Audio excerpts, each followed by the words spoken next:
Hello and welcome to the channel.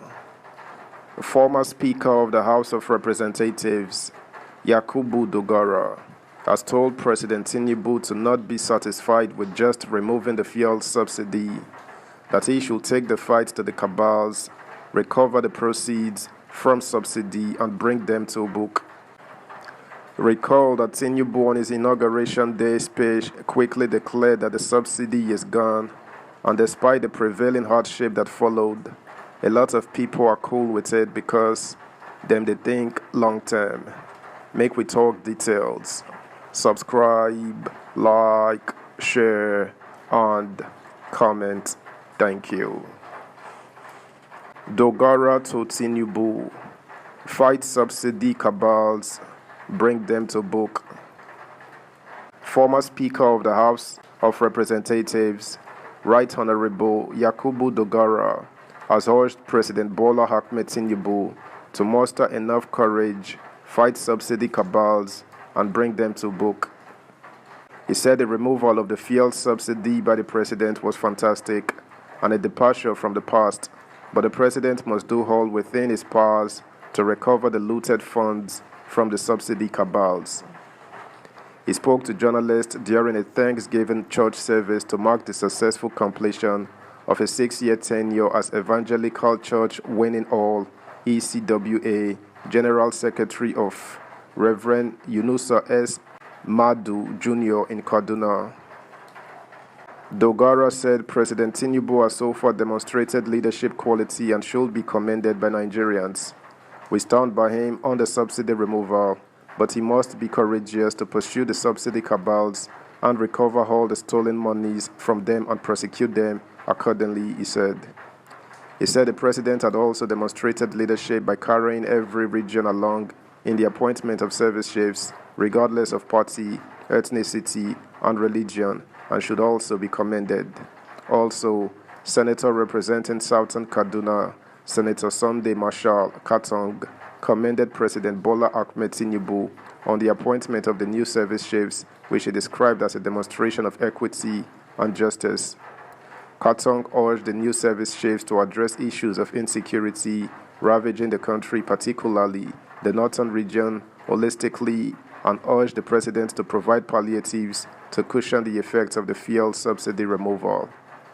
The ECWA president and also vice president of Christian Association of Nigeria, CON, Reverend Dr. Stephen Baba Panya, commended President Tinubu on the fuel subsidy removal and the appointment of service chiefs, saying the president was making deliberate efforts to avoid lopsided appointments like it was witnessed in previous administration.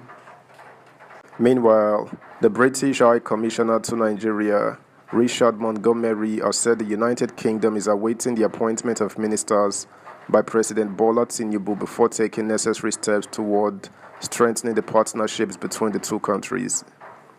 Montgomery spoke on Saturday during an interview with NAN in Abuja, saying the UK government has highlighted 6 interests in which both nations could strengthen cooperation and explore new areas to build upon for mutual benefits. The envoy said the UK is more interested in the bilateral ties with Nigeria, as informed by Tinubu's recent economic decisions, NAN reported. We have very long-standing ties being wired by history, and we do have a very strong foundation on which to build, and I am very optimistic about Nigeria's direction in the coming years, Montgomery said. We wish to build on our economic relations, in particular, and the first decisions by the new administration show that it is going to take big decisions on the economy, which I think will give us the opportunity to grow our trade, investment, and economic relations. And I think there are a number of areas where the UK government can step up our diplomacy, our bilateral relations with Nigeria. But of course, we await the appointment of new ministers so that we can have the diplomatic dialogue necessary to lay the grounds for some of those. I will say that there are 6 areas we would like to explore. The first is long-standing development cooperation. What the UK always needs to do when a new administration comes into place is we need to understand the priorities of that administration and how we can adapt and work in mutual partnership and with our development programs. The second is the economic area. We already have a good economic dialogue, but we would like to take the next step and develop a form of a more enhanced trade and partnership, something I am quite keen to discuss with the new Minister of Trade and Industry. The third area is security and defense, which we would like to evolve and take forward. We already have a good relationship on our home affairs with your Interior Ministry and other agencies, and that is an area where we would like to continue our collaborations. Finally, we would like to have a more systematic dialogue on foreign policy.